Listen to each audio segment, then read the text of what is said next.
Have you ever trusted someone so completely that you never imagined they'd betray you? Imagine checking your bank account one ordinary morning, only to discover that someone has quietly added themselves as an authorized user. Now imagine that person is your own daughter. I never thought I'd be telling this story. I spent decades working hard, saving every dollar, and believing my family would always respect the life I built. Instead, I learned one painful lesson: sometimes betrayal doesn't come from strangers. Sometimes it comes from the people you love the most. This is exactly what happened to me. My name is Margaret. I'm 73 years old, retired, and I've lived in the same small Ohio town for almost 40 years. I wasn't rich. Never was. I worked as a school secretary for over 30 years while my husband drove trucks across the country. Together we raised 2 children. Every paycheck had a purpose. Mortgage, groceries, school supplies, college tuition. There weren't expensive vacations. There weren't luxury cars. There was simply hard work. When my husband passed away 6 years ago, life became much quieter. The house suddenly felt too large. The evenings felt longer, but financially, I was okay. Because we had planned. We had saved. Every dollar represented years of sacrifice. I promised myself one thing: I would never become a financial burden to my children. My daughter, Emily, visited more often after her father died. At first, it felt comforting. She brought groceries. She helped clean. She offered to drive me to appointments. She even insisted on helping me with online banking because, according to her, "Mom, technology is confusing." I appreciated the help. Eventually she started asking questions. How much do you have in savings? Where do you keep your retirement money? What happens if something happens to you? At the time, those questions didn't seem strange. I assumed she was concerned. She's my daughter. Why wouldn't she care? Looking back, those conversations feel very different now. One Tuesday morning, I logged into my online bank account to pay my electric bill. That's when I noticed something unusual. Under my account information, there was another authorized user. Emily. At first I thought it had to be a mistake. I called the bank immediately. The representative politely confirmed, "Yes, ma'am. Your daughter was added several weeks ago." I nearly dropped the phone. I asked, "I never approved that." The representative paused. Then she explained that paperwork had been submitted in person.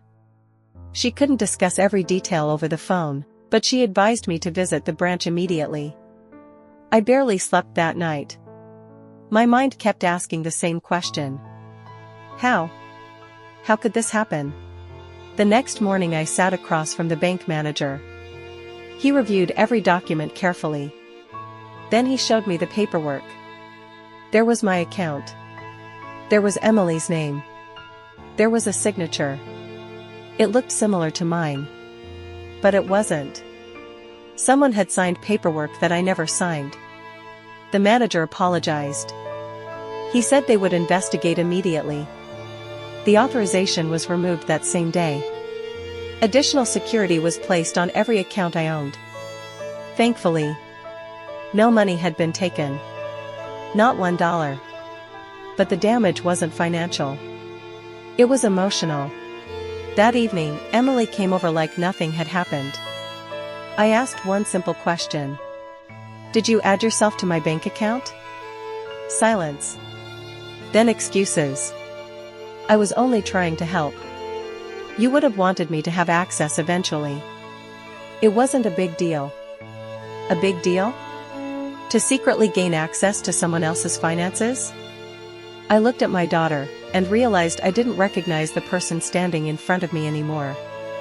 I calmly told her, "I've already removed you." She stared at me.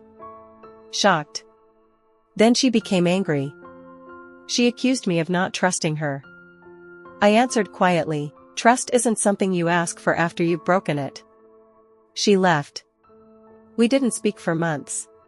That experience changed me. Not because I lost money. I didn't. But because I realized something every older adult should remember. Love and trust are not the same thing. You can love your children with all your heart, and still protect your finances. Today, every important document is secure. Every account requires additional verification. No one, not even family, has automatic access anymore. Some people have told me I overreacted. Maybe they would have handled it differently. But I believe respecting someone's independence is one of the greatest forms of love. Growing older doesn't mean giving up control of your life. It means protecting the life you've spent decades building. If my story encourages even one person to double-check their accounts, then sharing this painful experience was worth it. Thank you for listening. And remember, trust should always be earned. Never assumed. If this story made you think, share it with someone who might need to hear it. Don't forget to like, subscribe, and turn on notifications for more real-life stories about family, trust, aging, and the lessons that shape our lives.